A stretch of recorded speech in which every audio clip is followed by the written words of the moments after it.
From 1975 to 1976, reports of giant black birds and humanoid creatures were being reported across South Texas. Description of these creatures vary from giant eagle to a prehistoric pteranodon. What is fascinating about this historical event was that these creatures were seen by civilians, police officers, scientists, commercial pilots, and military officials. These sightings soon caught the attention of national press, and by 1976, hundreds of birdwatchers from around the US came to San Antonio to catch a glimpse of these mysterious big birds. By 1977, the sightings began to decrease and soon disappeared by the end of that year. I am your host, Streetlight Historian, and today I will be covering the hidden history of Thunderbird encounters that took place in San Antonio, Texas from 1975 to 1976.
To trace the origins of when these encounters started, we must look back at the history of Native American tribes that lived in San Antonio, Texas. Before the Spanish discovered San Antonio, Texas, many Native American tribes that lived in this area told many legends about giant creatures that guarded the skies.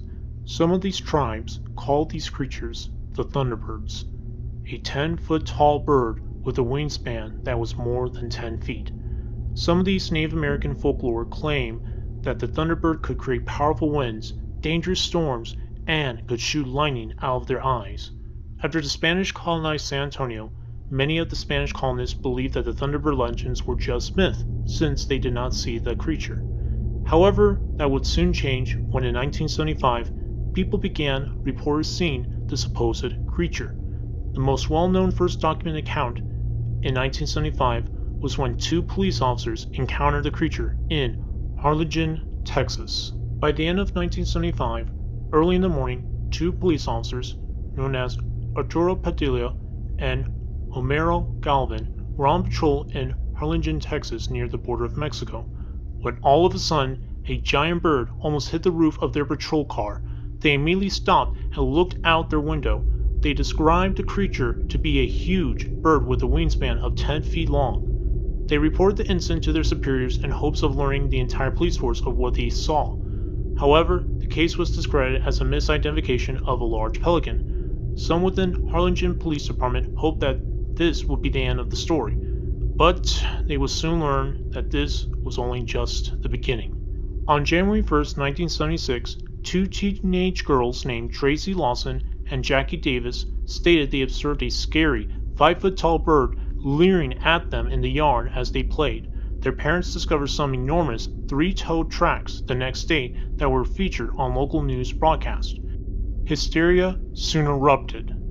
On January 7, 1976, a Brownsville man named Alberto Guajardo heard something slam into his trailer home, and when he went out to confront the culprit, he claimed that he stood face to face with a bird, but not a bird like something from another planet. 1 week later, at Raymondville, a resident named Armando Grimaldo experienced the most terrifying encounter to date. When he was sitting outside smoking a cigarette one evening, suddenly he heard some sound of great flapping wings and was attacked from above by a beast that scratched at him, ripping his clothes. He was later transported to Willacy County Hospital in a state of shock. Other notable reports included that of two sisters who spotted Big Bird at a watering hole in Brownsville on the 18th, as well as two soldiers who had a sighting on a ranch near Pody the same day. At one point, the fervor was so great that everyone from local radio station owners to oil tycoons were offering a substantial reward for the capture of the avian monster. While this was going on, just over 100 miles away, the city of San Antonio began hearing stories of what was going on in South Texas.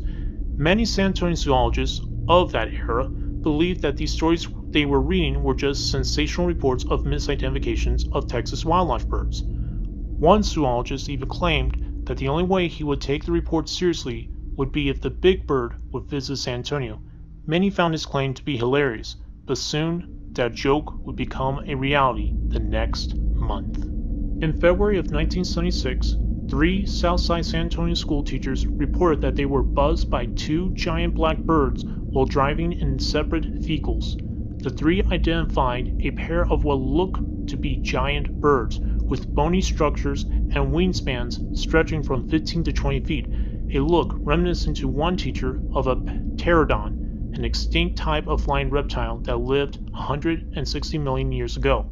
News coverage from the San Antonio Evening News documented the sighting. A reporter reached out to then director of San Antonio Zoo, Luis D. Sabato, to inquire about the claims that a pteranodon was flying its wings in the Lone Star State. As he stated, there's nothing in today's Texas that would be that. I know of nothing that looks like that, but I sure would like 2 of them for the zoo, stated the zoo director. San Antonio Southside officials had directed the educational professionals not to discuss the event with the media during school hours for fear of alarming students. One teacher told the reporter that they are not designated to discuss non-school matters over the telephone while on the clock. From February to December of 1976, San Antonio, Texas would experience a massive flap of encounters with the Thunderbird, ranging from seeing the creature flying in the air to some accounts of the creature attacking the citizens. As previously mentioned in the last episode, I had the chance to talk with a couple of veterans that worked in Brooks Air Force Base. One of the veterans told me the story about having an encounter with the Converse werewolf. The other veteran, however, had a different account with a different creature, and that creature was the San Antonio Thunderbird of 1976. From what the veteran had informed me, the encounter took place during the Big Bird Flap of 1976. It happened in May of 1976, just a few months after those teachers reported their encounter to the San Antonio newspaper. The sight happened in the middle of the night while he was in a parking lot. He was walking towards his truck, but stopped in his tracks when he heard the loudest screech in his entire life. He looked up and saw what looked like a giant pteranodon coming right at him from the night sky. He immediately jumped into his truck and slammed the door. He claimed the creature buzzed his truck and flew up in the sky. He was shocked at what just happened and saw that the creature was heading towards Brooks Air Force Base. He decided that he was going to follow the creature and did his best to track it. Once he reached Brooks Air Force Base, he claimed that the guards at the gate were awestruck but also terrified at what they were seeing. He immediately asked them, "Are you seeing what I'm seeing?" To which the guards replied, "A giant bird flying around the base." Both the guards and him watched the creature fly around the base for a couple of minutes before it disappeared into the horizon. I asked him if he reported the incident, to which the witness replied, "No. I was afraid that if I reported what I saw that night, I could not only lose my job, but also be considered a Looney Tune and be sent to the mental hospital." I soon asked him if the guards reported their sightings to their superiors, to which the witness responded, "No." He claimed that both the guards and him will keep the event a secret for fear of losing their jobs, and also many with whom worked in Brooks Air Force Base believed the sightings to be misidentification of Texas wildlife birds. They were also concerned of just saying that they were not doing their job and could possibly be demoted as well. The final nail in the coffin for now reporting this event to their superiors was that the citizens of San Antonio were paranoid at what was happening. the witness claimed that many people in the south side of San Antonio did not allow their kids to play alone outside for fear the giant birds would attack them and carry their children off into the sky. Some adults would sit outside their house with shotguns in hopes of protecting their neighborhood from these giant birds. Even groups of bird watchers were searching high and low to find these giant birds. The last thing the Air Force witnesses wanted was for citizens of San Antonio to learn that a giant bird was able to penetrate a restricted airspace and the Air Force could not do anything about it.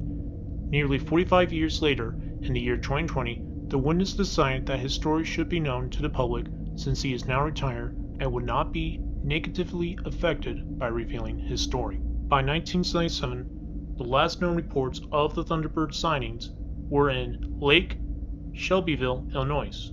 Chief A.J. Hufer, who back in his young days during the 1970s worked with local news stations that was trying to capture photographed evidence of these Thunderbirds that were being reported in Illinois. Using his knowledge of the lands, he went into his canoe to see if he could find these creatures at some of the sighting locations in Lake Shelbyville. One day, he was able to finally see the creature and immediately began filming what he saw. Month of July 1977, many reports of giant living Thunderbirds were pouring into newspaper offices and TV stations across central Illinois. I, Chief A.J. of the Central Tribal Native American Council, was called upon by CBS television to try to film a living Thunderbird. I had been trained by the United States Marine Corps to be a combat photographer. CBS had called on me many times in the past to film major fires. I had produced good films for CBS, delivering to them network quality results. I studied a map of central Illinois where the Thunderbird sightings had been happening and decided to cruise by canoe the remote shoreline of Lake Shelbyville. I had my 16mm news camera loaded with 100 feet of professional Ektachrome film. You are now seeing the original footage of living flying Thunderbirds straight out of Native American legends. This footage has been studied by several universities since July 1977, and the following television show is one of the interesting results. Let it fly. By 1979, San Antonio saw no more of the Thunderbirds, leaving many witnesses to wonder what they had witnessed. While San Antonio's academic community concluded that the Thunderbird sightings were just misidentification of Texas wildlife birds, many of the witnesses disagreed with that conclusion. Although it's been 45 years since the Big Bird Flap of 1976, some San Antonians are still reporting sightings of giant birds in San Antonio's sky to this very day. One of San Antonio's best cryptozoologists in the field for researching winged cryptids is cryptozoologist Ken Gerhard. Ken Gerhard has been researching the Big Bird Flap of 1976 for the past couple of decades. From reading some of his books and watching some of his interviews, Mr. Gerhard has concluded that many of the witnesses that saw this creature did not misidentify Texas wildlife birds, but probably either saw a surviving pteranodon or a completely new bird species that scientists have yet to uncover.